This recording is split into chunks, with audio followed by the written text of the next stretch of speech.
નમસ્કાર ખેડૂત મિત્રો, ઓનલી ખેડૂત હેલ્પમાં આપનું સ્વાગત છે। આજે તારીખ 28 જુલાઈ 2024 આજના સાંજના અત્યારના 6:30 વાગ્યાના મહત્વના હવામાન સમાચાર જાણીશું, જેમાં બંગાળની ખાડીની સિસ્ટમ ગુજરાતની એકદમ નજીક પહોંચી છે। તો આજે તેમજ રાત્રે અને આવતીકાલે વહેલી સવારથી લઈ સાંજ સુધીમાં ભારેથી અતિભારે વરસાદ કેટલાક વિસ્તારોમાં પડી શકે, આબ ફાટ્યાની સ્થિતિ પણ જોવા મળશે અને સિસ્ટમે વિસ્તારો બદલી શકે છે અને હવામાન વિભાગ દ્વારા પણ નવું એલર્ટ આપવામાં આવેલું છે।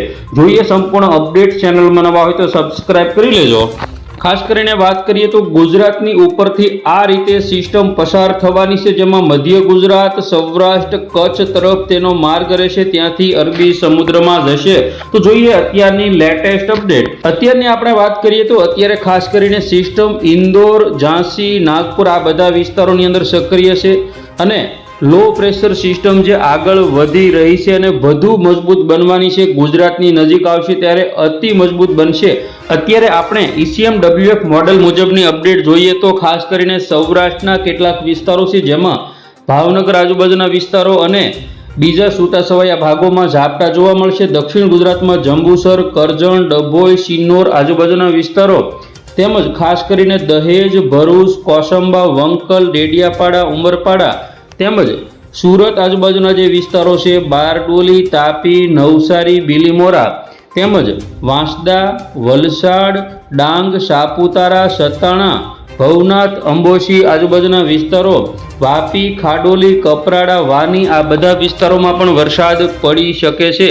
તેમજ ખાસ કરીને મધ્ય ગુજરાતની આપણે વાત કરીએ, સૌથી વધારે શક્યતાઓ છે અને જરૂર પણ છે તારાપુર, ખંભાત, બોરસદ, આણંદ, ચાંપાનેર, વડોદરા, છોટાઉદેપુર આજુબાજુના વિસ્તારો, કવાંટ સુધીના વિસ્તારો તેમજ કપડવંશ છે, બાલાસિનોર, ગોધરા અને પીપલોદ, દાહોદ આજુબાજુના વિસ્તારોમાં વરસાદની શરૂઆત થશે। તો ઉત્તર ગુજરાતમાં પણ પાલનપુર, ડુંગરપુર, મહેસાણા આજુબાજુના વિસ્તારોમાં વરસાદની શરૂઆત થશે।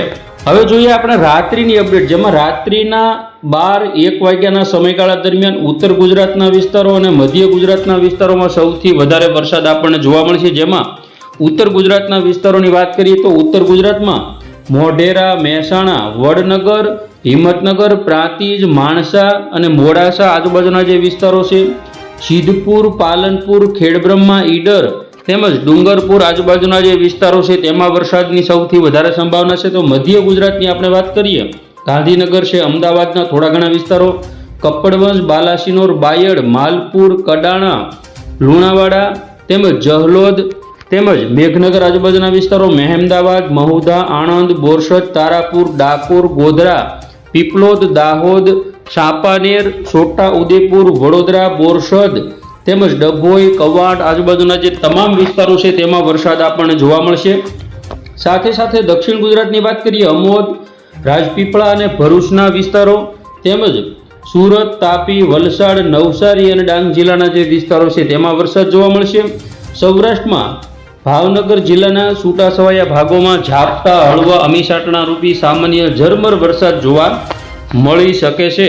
તો જોઈએ આવતીકાલે વહેલી સવારની 7 વાગ્યાની અપડેટ, જેમાં 7 વાગ્યાના સમયગાળા દરમિયાન સૌરાષ્ટ્રમાં સૌથી વધારે વરસાદ જોવા મળશે। ભાવનગર જિલ્લાના વિસ્તારો છે, તળાજા, મહુવા, પાલીતાણા, ગારિયાધાર, જેસર બગદાણા તેમજ ખાસ કરીને વેરાવળ, કોડીનાર, ઉના, તુલસીશ્યામ, વિસાવદર, ધારી, સાવરકુંડલા, કેશોદ આજુબાજુના વિસ્તારો, જેતપુર, અમરેલી, બગસરા, વિસાવદર તેમજ પાલીતાણા, શિહોર, ભાવનગર આ બધા વિસ્તારો તેમજ ચાપર, વેરાવળ, જસદણ, બોટાદ, બરવાળા, વલભીપુર, ગઢડા, બાબરા આ બધા જે વિસ્તારો છે તેમાં વરસાદ જોવા મળશે। સૌથી વધારે વરસાદની સંભાવના સૌરાષ્ટ્રમાં મોરબી તેમજ ધ્રાંગધ્રા, વાંકાનેર, થાન, સુરેન્દ્રનગર, નળ સરોવર, ચોટીલા, લીંબડી, બોટાદ, બરવાળા, ધંધુકા, ધ્રાંગધ્રા આ બધા વિસ્તારોમાં રહેલી છે। તો મધ્ય ગુજરાતની અંદર સિસ્ટમ પસાર થશે, તેમાં વિરમગામ, નળ સરોવર, અમદાવાદ, કપડવંશ, ગાંધીનગર, કડી,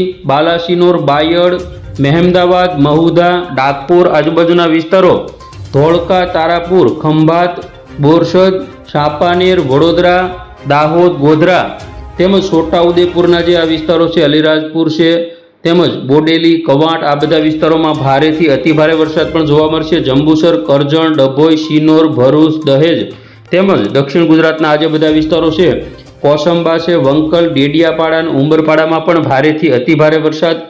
તો સુરત, બારડોલી, તાપી, નવસારી, બિલીમોરા, વાંસદા અને ડાંગ જિલ્લામાં પણ ભારે વરસાદ. વલસાડ, વાપી, ખાડોલી, કપરાડા આ બધા વિસ્તારોમાં જોવા મળશે. તો ખાસ કરીને આવતીકાલે સવારે જે સિસ્ટમ છે તેનો જે આખો ટ્રફ છે તે આપણા ગુજરાતના જે આ વિસ્તારોમાં સૌથી વધારે અસર કરશે. સિસ્ટમ કઈ રીતે ચાલવાની છે, તો આ રીતે સિસ્ટમે પ્રવેશ કરી લીધો છે ગુજરાતમાં, જેમાં ખાસ કરીને બોટાદ, સુરેન્દ્રનગરથી કચ્છ તરફનો માર્ગ હશે અને મધ્ય ગુજરાતના તમામ વિસ્તારોને આવરી લેશે. હવે વાત એ રહી કે સિસ્ટમ ઉપર તરફ ચાલે તો ઉત્તર ગુજરાતમાં, નીચે તરફ ચાલે તો સૌરાષ્ટ્રમાં સૌથી વધારે અસર કરશે. સૌરાષ્ટ્રના ખાસ જિલ્લાઓમાં ભાવનગર, બોટાદ, સુરેન્દ્રનગર અને મોરબી અને કચ્છના વિસ્તારો, મધ્ય ગુજરાતના તમામ વિસ્તારો, ઉત્તર ગુજરાતમાં બનાસકાંઠા, પાટણ ને બાદ કરતા તમામ વિસ્તારોમાં તેની અસર જોવા મળશે. સાબરકાંઠામાં પણ સારો વરસાદ પડશે. એકંદરે વરસાદ તો બધે સારો પડી શકે છે. આવતીકાલે બપોરની વાત કરીએ, જેમાં બપોરના 1 વાગ્યાની અપડેટ જોઈએ. આપ જોઈ શકો, આપણે અગાઉ જ કીધું કે આ રીતે સિસ્ટમ ચાલવાની છે. તો કચ્છની અંદર પણ સારો વરસાદ જોવા મળશે, જેમાં ખાવડા હોય, નલિયા હોય, ગાંધીધામ હોય, એટલે કે તમામ વિસ્તારો. હવે સૌરાષ્ટ્રની આપણે વાત કરીએ, સૌરાષ્ટ્રમાં વધુ અસર જોવા મળે તે વિસ્તારો જોઈએ તો ભાવનગરથી તળાજા, મહુવા સુધીના વિસ્તારો, અમરેલી, જસદણ, બોટાદ, ગોંડલ, જૂનાગઢ અને ગીર સોમનાથના જે વિસ્તારો છે, ચોટીલા, સુરેન્દ્રનગર, બરવાળા, ધ્રાંગધ્રા, ભાવનગર, શિહોર, વલભીપુર આ બધા વિસ્તારો, તેમજ મોરબી સાઈડના જે વિસ્તારો છે, રાજકોટ છે, જામનગર છે, સાપર વેરાવળ છે, તેમજ દ્વારકા, ભાણવડ, પોરબંદર, જૂનાગઢ, ગીર સોમનાથ. કચ્છની વાત કરીએ તો કચ્છની અંદર પણ લખપત, ખાવડા, નલિયા, ભુજ, માંડવી, ગાંધીધામ, રાપર આ બધા વિસ્તારો. મધ્ય ગુજરાતમાં સૌથી વધારે વિસ્તારો હશે, જેમાં અમદાવાદ હોય, ધોળકા હોય, નડિયાદ, કપડવંજ, લુણાવાડા, દાહોદ, ગોધરા, વડોદરા, છોટા ઉદેપુર આજુબાજુના તમામ વિસ્તારો, ખેડા, આણંદ હોય, ખંભાત હોય, ભરૂચ અને નર્મદા જિલ્લો આ પણ વિસ્તારોમાં સૌથી વધારે વરસાદ પડશે. સાથે સાથે સુરત, તાપી, વલસાડ, નવસારી તેમજ ડાંગ જિલ્લામાં પણ વરસાદની સૌથી વધારે સંભાવના છે. તો જોઈએ આપણે હવે સિસ્ટમ કઈ રીતે આગળ વધી રહી છે. આપ જોઈ શકો આ રીતે સિસ્ટમ આગળ વધશે અને 4 વાગ્યા આજુબાજુ સુરેન્દ્રનગર, મોરબી અને બોટાદમાં અતિશય વરસાદ પડશે. રાત્રિની અપડેટ જોઈએ આપણે, ખાસ કરીને 5-6 વાગ્યાની અપડેટ જોઈએ, જેમાં સૌથી વધારે જે વરસાદની સંભાવના છે મોરબી, સુરેન્દ્રનગર, રાજકોટ, ચોટીલા, જસદણ, જામનગર, કુડા, વિરમગામ, અમદાવાદ, ધોળકા, ધ્રાંગધ્રા, ધંધુકા, નળ સરોવર, દેવભૂમિ, દ્વારકા, ભાણવડ, પોરબંદર, જૂનાગઢ, અમરેલી, ગીર સોમનાથ આ બધા વિસ્તારોમાં સૌથી વધારે અસર જોવા મળશે. કચ્છની અંદર જે વિસ્તારો બાકી છે, ખાવડા, રાપર, ગાંધીધામ આ બધા વિસ્તારો અને ઉત્તર ગુજરાતમાં પણ રાધનપુર, થરાદ, પાલનપુર, ખેડબ્રહ્મા, મહેસાણા, હિંમતનગર, ડુંગરપુર આ બધા વિસ્તારોમાં હવે આવનાર 24 કલાક ભારે ગણી શકાય છે.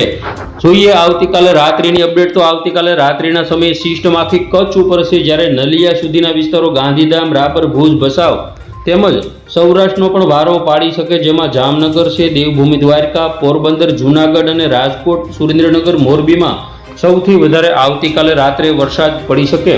પરંતુ અતિ ભયંકર વરસાદ કોઈ વિસ્તારોમાં જોવા મળે, બાકી હળવો મધ્યમ ભારે વરસાદ જોવા મળશે. હવે મિત્રો આપણે એક નજર કરીએ, હવામાન વિભાગ દ્વારા અત્યારે જ લેટેસ્ટ અપડેટ આપવામાં આવ્યું છે, જેમાં કચ્છના વિસ્તારોમાં યલો એલર્ટ તેમજ બનાસકાંઠા, પાટણ આજુબાજુના વિસ્તારો છે, તેમજ મોરબી, જામનગર, દ્વારકા, પોરબંદર, જૂનાગઢ, રાજકોટ, ગીર સોમનાથ અને અમરેલી આ તમામ વિસ્તારોમાં યલો એલર્ટ આપવામાં આવશે, કારણ કે સિસ્ટમ આ બાજુથી એન્ટર થશે, આગળ જતા નબળી પડી શકે. બાકીના સૌરાષ્ટ્રના ભાવનગર, બોટાદ અને સુરેન્દ્રનગર ઓરેન્જ એલર્ટ, દક્ષિણ ગુજરાતના તમામ વિસ્તારો, મધ્ય ગુજરાતના તમામ વિસ્તારો અને ઉત્તર ગુજરાતની અંદર 2 જિલ્લાને બાદ કરતા બાકીના તમામ જિલ્લાઓની અંદર સાબરકાંઠા આવી જાય, અરવલ્લી આવી જાય, તેમજ મહેસાણા પણ આવી જાય અને આજુબાજુના જે તમામ વિસ્તારો છે તેની અંદર સૌથી વધારે એટલે કે ઓરેન્જ એલર્ટ આપવામાં આવેલું છે. તો ગુજરાતના મોટાભાગના વિસ્તારોમાં આવનારા 24 કલાક દરમિયાન સિસ્ટમ આગળ વધશે અને સિસ્ટમે સૌરાષ્ટ્ર તરફનો માર્ગ પકડવાની શરૂઆત કરી છે, કારણ કે ભાવનગર જિલ્લો પણ ઓરેન્જ એલર્ટ હેઠળ મૂકી દેવામાં આવ્યો છે. જોવું રહ્યું આવતીકાલે કઈ રીતે સિસ્ટમ આગળ વધશે. હવે જોઈએ સિસ્ટમ આ રીતે આગળ વધશે અને ગુજરાતના જે મોટાભાગના વિસ્તારો છે, સૌરાષ્ટ્ર હોય, મધ્ય ગુજરાત હોય, તમામ વિસ્તારોમાં 24 કલાક દરમિયાન ભારે વરસાદ જોવા મળશે. જે આપણે વિડીયોની અંદર જોયું તે રીતે આપણે વાત કરીએ તો ગુજરાતની અંદર જે આવનારા 24 કલાક દરમિયાન સિસ્ટમ આ પટ્ટાની અંદર આગળ વધશે કે જેમાં દાહોદના વિસ્તારો છે, પંચમહાલ છે, ખેડા, આણંદ, અમદાવાદ, સુરેન્દ્રનગર, બોટાદ, મોરબી અને કચ્છ, દ્વારકા, જામનગર સુધી ભારે વરસાદ જોવા મળશે. બાકી સૌરાષ્ટ્રના જે અમરેલી અને ભાવનગર જિલ્લાની અંદર પણ વધારે વરસાદ જોવા મળશે. સિસ્ટમમાં અત્યારે ફેરફારો થઈ રહ્યા છે. સિસ્ટમ જો નીચે હાલે તો સૌરાષ્ટ્રમાં અતિ ભારે વરસાદ થઈ શકે, ઉપર ચાલે તો ઉત્તર ગુજરાતમાં પણ ભારે વરસાદ થઈ શકે. અત્યાર મુજબની સિસ્ટમ ચાલે તો આખા ગુજરાતમાં સામાન્યથી ભારે વરસાદ જોવા મળશે. હવે જોઈએ આપણે 850 SPA ઉપર સિસ્ટમ આ રીતે ફેલાયેલી છે અને આ રાત્રિની અપડેટ છે. રાત્રે મજબૂત બનશે. મધ્ય ગુજરાત, દક્ષિણ ગુજરાત સુધી વરસાદ આપણને જોવા મળશે અને સૌરાષ્ટ્રના દરિયા કિનારાના ભાગોમાં પણ અરબી સમુદ્રની અંદરથી આવતા ભેજવાળા પવનોના કારણે સામાન્ય વરસાદ જોવા મળશે. આવતીકાલે બપોર પછીની અપડેટ ખાસ છે તે જોઈએ. આવતીકાલે બપોર પહેલાની અપડેટ એક જોઈએ, જેમાં ખાસ કરીને 10:30 વાગ્યાના સમયગાળા દરમિયાન સિસ્ટમનો જે આખો ટ્રક છે તે આ રીતે ગુજરાત ઉપરથી પસાર થશે અને ખાસ કરીને ગુજરાતના સૌરાષ્ટ્રના વિસ્તારોમાં પણ છૂટો છવાયો ભારે વરસાદ, ઉત્તર ગુજરાત, મધ્ય ગુજરાત અને દક્ષિણ ગુજરાતમાં સૌથી વધારે વરસાદ જોવા મળશે. હવે આ જે અપડેટ છે તે આવતીકાલની અપડેટ છે, જેમાં ખાસ કરીને 6:30 વાગ્યાની અપડેટ છે, જેમાં જોઈએ તો ટ્રક આખો અલગ રીતે ચાલે છે. આ રીતે તે સિસ્ટમ હશે અને ગુજરાતના મોટા ભાગના જે વિસ્તારો છે જેની ઉપરથી તેની સિસ્ટમની અસર જોવા મળશે. સૌરાષ્ટ્રમાં પણ 98% ભેજનું પ્રમાણ, ઉત્તર ગુજરાતમાં પણ 98%, મધ્ય ગુજરાત, દક્ષિણ ગુજરાત આ બધા વિસ્તારોમાં ભેજનું પ્રમાણ સૌથી વધારે છે. એટલે કહી શકાય કે સિસ્ટમના કારણે વરસાદ સારો એવો પડશે, જે આવનારા 24 કલાકની આ અપડેટ છે. તો બસ ખેડૂત મિત્રો, આ હતા અત્યારના સાંજના 6:30 વાગ્યાના હવામાન સમાચાર. ફરી વખત આપણે મળીશું નવી અપડેટમાં. જોતા રહેજો ઓનલી ખેડૂત હેલ્પ.